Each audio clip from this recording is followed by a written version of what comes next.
Job chapitre 41. Nul n'est assez hardi pour l'exciter. Qui donc me résisterait en face? De qui suis-je le débiteur? Je le paierai. Sous le ciel, tout m'appartient. Je veux encore parler de ses membres et de sa force et de la beauté de sa structure. Qui soulèvera son vêtement? Qui pénétrera entre ses mâchoires? Qui ouvrira les portes de sa gueule?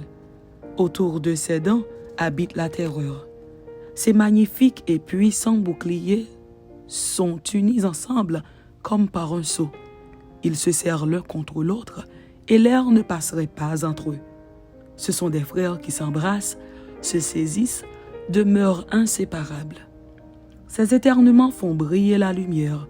Ses yeux sont comme les paupières de l'aurore.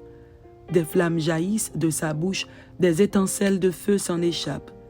Une fumée sort de ses narines, comme d'un vase qui bout, d'une chaudière ardente. Son souffle allume les charbons, sa gueule lance la flamme. La force a son cou pour demeure et l'effroi bondit au-devant de lui. Ses parties charnues tiennent ensemble, fondues sur lui, inébranlables. Son cœur est dur comme la pierre, dur comme la meule inférieure. Quand il se lève, les plus vaillants ont peur et l'épouvante les fait fuir. C'est en vain qu'on l'attaque avec l'épée. La lance, le javelot, la cuirasse ne servent à rien. Il regarde le fer comme de la paille, les reins comme du bois pourri. La flèche ne le met pas en fuite. Les pierres de la fronde sont pour lui du chaume. Il ne voit dans la massue qu'un brin de paille. Il rit au sifflement des dards. Sous son ventre sont des pointes aiguës. On dirait une herse qu'il étend sur le limon. Il fait bouillir le fond de la mer comme une chaudière. Il l'agite comme un vase rempli de parfums. Il laisse après lui un sentier lumineux. L'abîme prend la chevelure d'un vieillard. Sur la terre, nul n'est son maître. Il a été créé pour ne rien craindre. Il regarde avec dédain tout ce qui est élevé.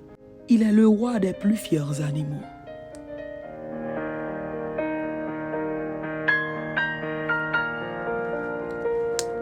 Job chapitre 42. Humiliation et repentir de Job. Job répondit à l'Éternel et dit: Je reconnais que tu peux tout et que rien ne s'oppose à tes pensées. Quel est celui qui a la folie d'obscurcir mes desseins? Oui, j'ai parlé sans les comprendre. Des merveilles qui me dépassent et que je ne conçois pas. Écoute-moi et je parlerai. Je t'interrogerai et tu m'instruiras. Mon oreille avait entendu parler de toi, mais maintenant mon œil t'a vu. C'est pourquoi je me condamne et je me repens sur la poussière et sur la cendre. Retour de Job à la prospérité. Après que l'Éternel eut adressé ses paroles à Job, il dit à Éliphaz de Théman: Ma colère est enflammée contre toi et contre tes deux amis, parce que vous n'avez pas parlé de moi avec droiture, comme l'a fait mon serviteur Job. Prenez maintenant 7 taureaux et 7 béliers. Allez auprès de mon serviteur Job et offrez pour vous un holocauste. Job, mon serviteur, priera pour vous, et c'est par égard pour lui seul que je ne vous traiterai pas selon votre folie, car vous n'avez pas parlé de moi avec droiture, comme l'a fait mon serviteur Job. Éliphaz de Théman, Bildad de Shuach et Tsophar de Naama allèrent et firent comme l'Éternel leur avait dit. Et l'Éternel eut égard à la prière de Job. L'Éternel rétablit Job dans son premier état, quand Job eut prié pour ses amis, et l'Éternel lui accorda le double de tout ce qu'il avait possédé.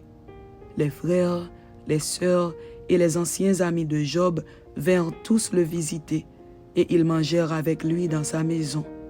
Ils le plaignirent et le consolèrent de tous les malheurs que l'Éternel avait fait venir sur lui. Et chacun lui donna un quesita et un anneau d'or. Pendant ces dernières années, Job reçut de l'Éternel plus de bénédictions qu'il n'en avait reçues dans les premières.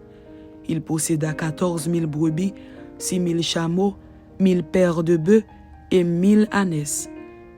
Il eut 7 fils et 3 filles. Il donna à la première le nom de Jémima, à la seconde celui de Kétia et à la troisième celui de Kéren-Apuk.